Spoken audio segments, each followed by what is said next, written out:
हाय दगड़ियों, मेरा नाम है गीतिका और मैं रहती हूँ कुवैत में अपने हस्बैंड और अपनी बेटी के साथ। तो मैं सुबह सुबह ब्रेकफास्ट बनाने के लिए आ गई हुई पुन्नू के पापा का। एक तो वैसे ही इतनी हबड़ी तबड़ी रहती है मॉर्निंग में, और ऊपर से मैं चीज़ें ना मिले मुझे तो मैं गजबजा जाती हूँ।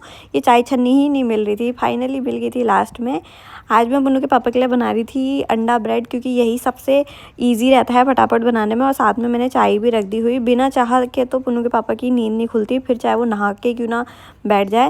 और यहाँ पे मेरा ब्रेकफास्ट बन के रेडी हुआ। कल हम घूमने गए ठहरे तो ये पूरा घर ऐसे छितर पितर कर रखा हुआ। पुन्नू के पापा बिल्कुल भेल हिलाने के लिए राज़ी नहीं होते हैं, कुछ काम करने के लिए ये राज़ी नहीं होते हैं। ये जाने और इनको ऑफिस जाने, फिर घर आएंगे पसारने के लिए, उसके अलावा और कुछ नहीं करना होता है। फिर इनका ऑफिस जाने का टाइम हो गया था, गाड़ी की चाबी पकड़ाई। और ये हमारा रिवाज हुआ कि जब भी पति जाए तो एक आधी भुक्की चाटी होनी चाहिए। पति का मूड भी खुश, अपना मूड भी खुश। लड़ लुड़ा के क्या ही भेजना हो रहा है, बेशक कलेश होते रहते हों, क्या है उसमें। पुन्नू के पापा जैसे ही गए ऑफिस के लिए, मैं बैठ गई थी अपना लदौड़ चुनने के लिए। अब देख लो घर इतना फैला हुआ मेरे को तो समझ में नहीं आ रहा था कि ये कैसे होगा सही। अब कोई बाहर वाला तो आएगा नहीं, तो अपने आप ही लगी ठहरी। पुन्नू भी सो रखी थी तो मैंने मौके पे चौका मारा। ये मैं क्यूट सा मग लेके आई थी अपने लिए, मुझे ऐसी चीज़ों का बहुत शौक हुआ। हाँ, ये मग हो गया क्यूट क्यूट चीज़ों का।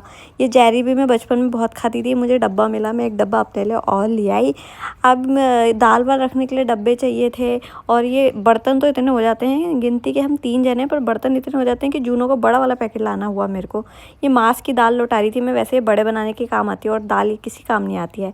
मेरी भौ भी उड़ गई हुई, मैंने कहा यार चल तेरा भी लढौर में भर देती हूँ। फिर उसको भी खाना वाना खिलाया मैंने। जब खाना खा के वो साइड हुई तब मैंने डब्बे दालों से भर दिए हुए और भौ को भी अपना नहला धुला के एकदम बाना कुटुक बना दिया हुआ। देखो कैसे हंस रही है। अब ये टिंगू के पीछे ऐसे हो जाती है, कहती है मेरे को दे, मैं उसको निचोड़ दूंगी, क्योंकि उसको गुलगुली सा लगता है। ये है, इसने निचोड़ दिया हुआ उसको। फिर इसमें से भी बास आ रही थी, इसको भी नहला दिया मैंने। अब दिन के खाने खाने का टाइम हो गया हुआ। अब मैंने कहा फट फट कौन सा खाना बन सकता है, पुलाव ही बन सकता है झटपट से, वो बनाने लग गई थी। और ये बालों में मैंने तेल लगा रखा हुआ है, ऐसे चप्पट हो रखे हुए। अब ज़िंदगी में क्या चाहिए हुआ, अच्छा खाना, अच्छा सुख और अच्छा पति, वो मुझे मिला हुआ है। मिलते हैं नेक्स्ट व्लॉग में, तब तक के लिए बाय।